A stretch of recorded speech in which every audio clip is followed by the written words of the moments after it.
बदलापूर आणि आजूबाजूच्या ग्रामीण भागात रात्री आणि पहाटेपासून मुसळधार पाऊस कोसळतोय।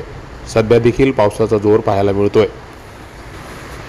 या पावसामुळे बदलापूर शहरातून वाहणाऱ्या उल्हास नदीच्या पाणी पातळीत काहीशी वाढ झाली आहे। विशेषतः कर्जत तालुक्यात आणि रायगड जिल्ह्यात पावसाचा जोर वाढल्यानंतर उल्हास नदीच्या पाणी पातळीत वाढ होते।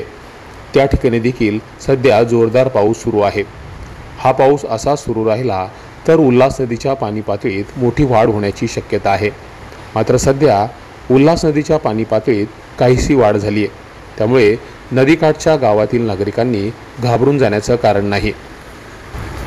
यंदा उन्हाळ्यात उल्हास नदीच्या पाणी पातळीत प्रचंड घट झाली होती, मात्र 2 दिवसांपासून जो काही पाऊस कोसळतोय त्यामुळे पाणी पातळीत हळूहळू वाढ होतीये। सध्या बदलापूर शहरात मेघगर्जनेसह मोठ्या प्रमाणात पाऊस सुरू आहे।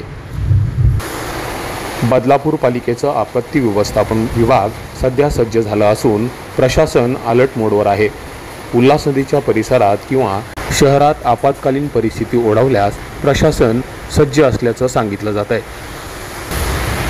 16 वर्षामध्ये पहिल्यांदाच मान्सून हा मे महिन्यात दाखल झालाय आणि त्यात तो 12 दिवस आधी राज्याच्या विविध भागामध्ये दाखल झालाय।